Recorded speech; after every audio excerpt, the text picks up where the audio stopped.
What's up everybody, it is Josh from the Misplay doing another pure variant deck build. As usual, no crazy things in the extra deck, no Bulbasaur, no Appaloosa, no Zeus. But surprisingly there are some hand traps in this build of Virtual World. I actually feel like this has some natural synergy with some of the hand traps in the game of YGO. So bear in mind this is a casually competitive pure variant, and obviously if there are some cards which I think you can tech out and tech in for some hand traps to make it a bit more competitive, I'll let you guys know. But this is the pure variant of Virtual World, one of my personal all-time favorite archetypes. It really went under the radar in, I believe it was, Phantom Rage, I think it was, with Virtual World, if I remember correctly. But without further ado, let's get into it. It being a pure variant, the extra deck is pretty damn straightforward. 3 copies of QB. QB you definitely don't need to run a 3 of. I see its price fluctuate from time to time. I initially bought this when this was like $6 and then it has gone up to about $15. And then I see it at $9 sometimes. It does fluctuate a lot.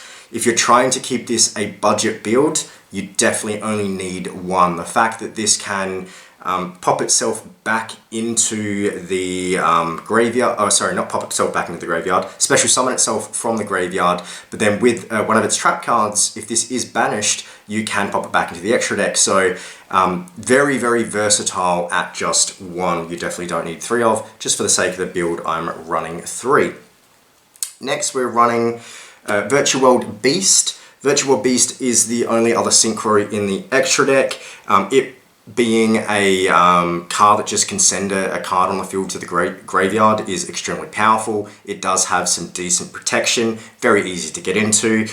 Just being a level 6 and a level 3, you can actually make plays where you go into Beast, use its effect to send a card from the field to the graveyard. Because it's a level 6, you can summon a level 3 Synchro, which you've got a plethora of, and then Synchro into QB to end turn. So there's a lot of synergy with these two that I've been trying, and definitely, obviously, you don't need to run 3 of these. You can run this at 2. If you're wanting to go more of this into this, you can run it at 2, but there's just so much where you can banish and then pop back into the deck with its trap card that you don't need to run these at 3 at all. I just like the consistency, not having to worry. It's a bit of peace of mind.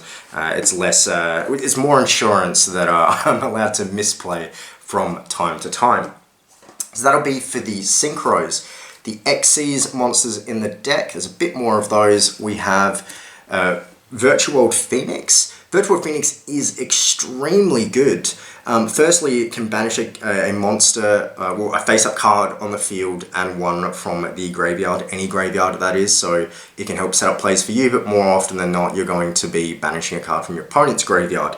This is extremely easy to get into, just 2 level 6 monsters, and the double banish is extremely powerful, but it also has a really good floating effect. If this card is destroyed, special summon 2 from a deck with the same level and type, etc. So this is extremely good. It's basically just going to get you 2 of the same monsters. It can float into itself, essentially, which is very good. So help set up plays. It's really good removal. Any kind of non-destruction removal can be pretty good. It does target, so it's not the best thing ever, but it is cheap. Overall, it's kind of a budget build. So Fan, Virtual World Phoenix, whatever you want to call it, I definitely like running it at 3 of because I tend to go through this quite a bit. Then we run Virtual World Dragon Long. Virtual World Dragon Long is kind of the anti-hand trap. This card's gone up in popularity throughout the past 12 months.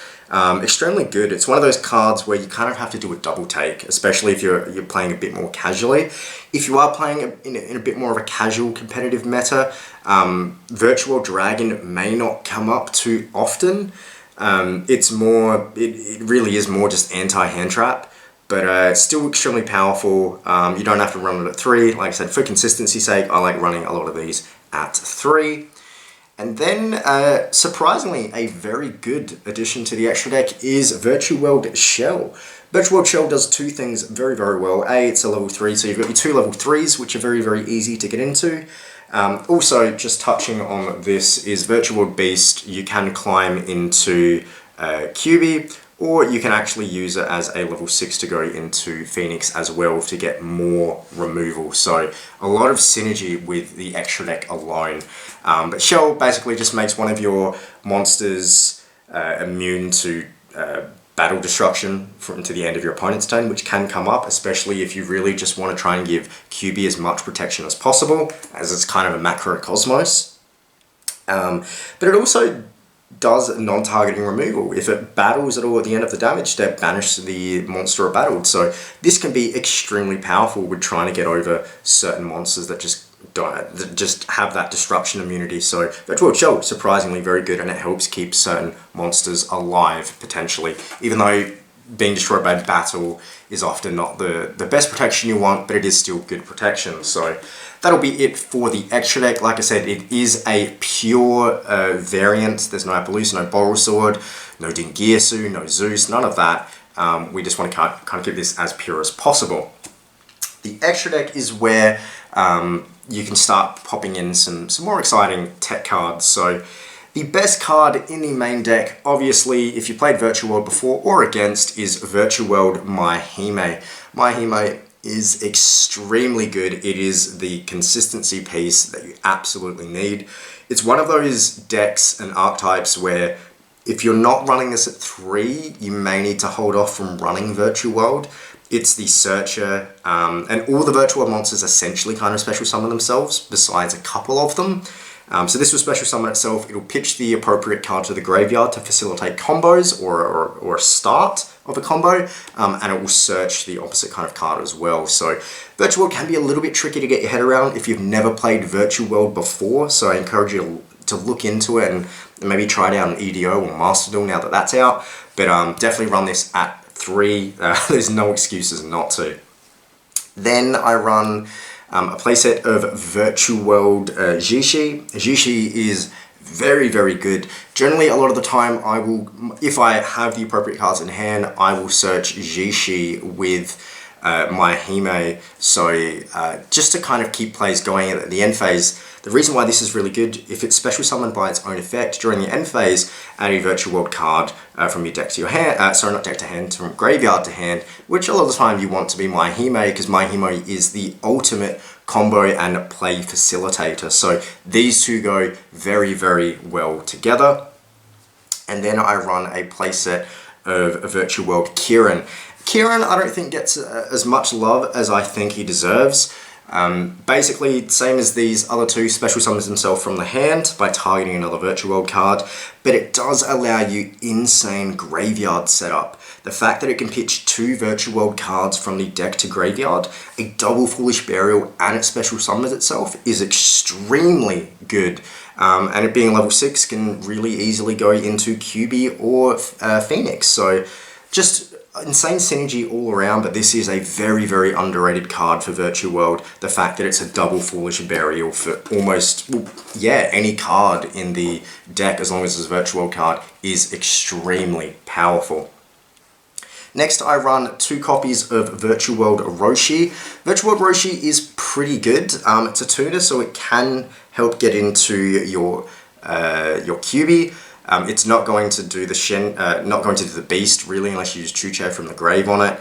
It's level 6, you can go into Phoenix. It's insane synergy overall with the archetype. But he does special summon a Virtual World monster from the graveyard in defense position, so can be very, very good.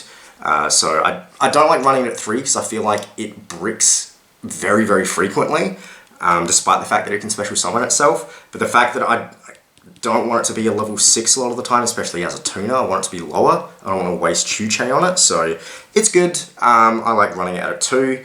The other one, which is pretty good, is Virtual World Hime. Virtual World Hime special summons itself from the graveyard if a level 3 Virtual World monster, or just a level 3 I believe, is summoned to your field. So this is very good at just facilitating more plays. It does become a tuner if special summoned by its own effect, which is good. But also comes up where if you don't open the appropriate cards, you can just normal summon this, and then your other ones like Roshi in hand can target this and then start getting the plays going. So she does come up quite often. And for the same reason, I run Virtual World Otto Hime, basically just a normal summon. If I can't get the appropriate card on the field, I need my Virtual World monsters to target something. That is all Otto Hime kind of is, so that's why I only run her at 1. You can substitute her out for another hand trap. But now let's go through some of the hand traps which I don't usually run in these pure decks, but this does have synergy with quite a lot. So I run the Psyframe Gamma package. This being a psychic, which all our level 3s are essentially kind of psychic, with the wind ones anyway. It is a tuner. It just kind of, it helps. The levels aren't great, so you will struggle for it to kind of make, because this will make 8, but the fact that it's just you can get it out with E-Telly, it kind of fits the theme. You definitely don't have to run this. If you're wanting to go more pure, you can run a 3rd Roshi, you can run a 3rd Hime, you can definitely run some different spells or traps. But this, I just kind of feel like helps the build. Obviously the levels aren't perfect for this kind of thing, but it does come in handy, it being just a psychic, you know, just fits the theme. But the one that does really fit the theme, which you should run more of if you want to, is Ghost Ogre and Snow Rabbit. This sees a lot of competitive play.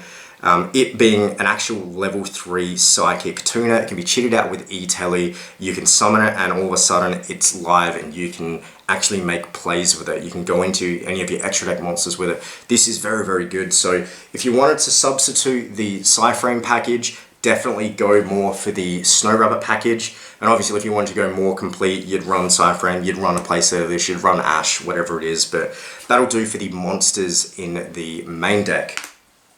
Now for the spells, we run a playset of Kinlong.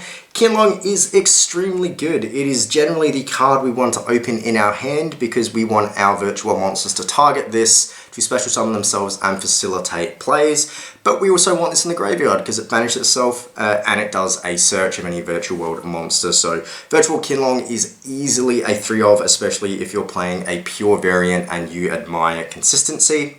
And then speaking of consistency, Virtual World City Kowloon basically just lets you activate any Virtual World spell or trap directly from your deck face up to the field. So if you don't open this, but you open this and you need your virtual monsters to target something, activate Kowloon, it'll get you to the one you want to do. Generally the one you'd want instead of this, maybe do the Chuche from deck, because then it can immediately get you into start popping stuff.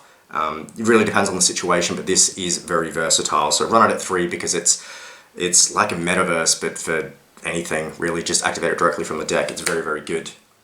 Now the ban list has given us a playset of Emergency Teleport, which is absolutely insane. I don't know why it took so long, but this helps this deck in so many ways. It gives us access to my Hime, it gives us access to Hime, it gives us access to just some of those cards that if we want to go into some of our extra deck that we don't have the card in the hand, E-Telly absolutely allows us to just help facilitate going into the extra deck. It also allows us, if we don't open a card that we can normal summon or activate onto the field that our virtual monster can target, E-Telly guarantees us that. So this is absolutely a 3-of. It's a free special summon from the main deck, so definitely run this as a 3. Next, now these cards you can absolutely tech out for hand traps. We run 1 Monster Reborn just to help with plays, 1 Raigeki just to obviously clear board, Raigeki's never a bad card, and 2 copies of Twin Twisters just to get rid of those summon warnings or whatever it is that's going to prevent us from getting into our boss monsters. So these cards are always great to have. These are timeless staples, but you can definitely, you know, this can be a playset of Ash, this can be another Ghost Ogre, it can be an Abiru, whatever it is, you can definitely tech these out for your hand traps. But if you're playing a pure variant like this, these absolutely come in handy. Now for the traps, I think this is the best trap in the deck. It is Virtual World Gate Chuche.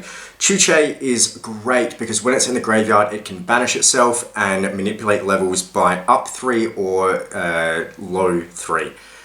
So you can lower it by 3, increase it by 3. I don't know why I worded it like that. I had a bit of a brain fart, but yeah, this is really good for that reason. And then this is pretty much one of our only interruption cards in terms of in archetype. So during either player's main phase, we can shuffle 2 virtual world cards from our banish zone into the deck and destroy a card on the field. Now, this is the card I was referring to with QB. If QB goes to, is destroyed, goes to the graveyard, it can revive itself next turn. But if our opponent's smart, they will banish it. Chuche allows us to shuffle this back into the extra deck so we can keep playing. So this is what I mean, you can definitely play QB as a one-off, especially if you want to go as budget as possible. There is a super rare QB as well, which I've got here, which is going for about $1, so it shouldn't be expensive anyway. But if you've got 1 copy of this, Chuche not only allows you to get into the monsters that you need to get into, but it does absolutely allow you to keep going and recycle appropriate spells, monsters, or traps. So Chuche is, I think, definitely a 3 of. Run 2 copies of Virtual World Gate Zhuan Wu. I apologize if I'm not pronouncing this correctly, but I believe that's the way it is. Zhuan Wu's okay. Sometimes I run this as a 1. The only reason I run it as a 3 of is because these tend to get banished very quickly because they have a great graveyard effect. Zhuan Wu's okay, so it allows you to special summon from the graveyard, but then you have to discard a card, where this, you can banish it to manipulate levels without a cost, really. The banish is the cost. So this is okay, it definitely can help you get into certain plays. If you don't have the material in the graveyard to get this back, then you can absolutely use Zhuan Wu for it. It can also be great if you want to play the attrition game, where you know, once per turn at the battle phase, you can target one of your opponent's monsters, change it to defense position. So it's really good that way. But it's overall not good, so you can definitely tech this out, maybe run it as a 1 of, just to get another hand trap if you want to make it more competitive. It does definitely come up, especially when we need to start pitching traps to the graveyard to start getting other ones, like Mahime, for example. If we have Kinlong on the field, like Kinlong here, activate the Mahime, target the Kinlong, we want to send a trap to search a monster, but if we've used our Chuches, we still can pitch the Zhuan Wu. So mainly it's fodder, but definitely one of them, 1 copy per duel generally does come up, so I really, really like it. And the last set of traps is the Solemn Strike package. Solemn Strike being the best Solemn card in my opinion. Just negates a inherit special summon, or it does negate a monster effect. Very, very powerful at a lower cost than Solemn Warning. So that's what that is. And like I said, if you don't want to play traps, you can run more hand traps. So that is essentially the build. I hope I've given you guys an idea of what you can tech out if you want to make it a bit more competitive. But this, you've seen a lot of the decks that we run. You haven't seen a lot of the mostly competitive ones. This one does very, very well. Obviously, Virtual World being meta relevant throughout the last year or two has been very, very consistent. But this has been a very, very fun deck to use, a very, very consistent deck to use. You do need to learn to play through Nibiru because it's very easy to just forget how many you're summoning and summon 5 monsters and boom, you get Nibiru'd. But obviously if you're playing against a format where Nibiru is a problem, then you're generally not going to be running this exact build because, you won't be running this exact build because you'll be running, checking out a lot of the generic cards for more hand traps, things like that. And I don't think this is a deck you really need to run Called By with. You can definitely, if you're afraid of getting Ashed or Ghost Ogred, but it's so easy to play through interruptions with this archetype because there's just so much special summoning going on. So that is it for this video. I hope you guys like it. The greatest thing about this is the 3 emergency teleports. So it definitely helps with consistency with a deck that was already consistent. But yeah, let me know if I should be adding anything else into the deck. I'm definitely up for making this as great as it can be. But this, in a format with Tyler and I where it's casually competitive and running pure variants, this has been really, really good. And one of the only decks I own which actually runs any hand traps of some sort, because I feel like Ghost Ogre fits perfectly with this, and Cyframe just being a psychic just kind of fits with it. But definitely you can take those out and just run playsets of the other Virtual World monsters if you're so inclined. So yeah, that'll do, and I'll see you guys in the next video.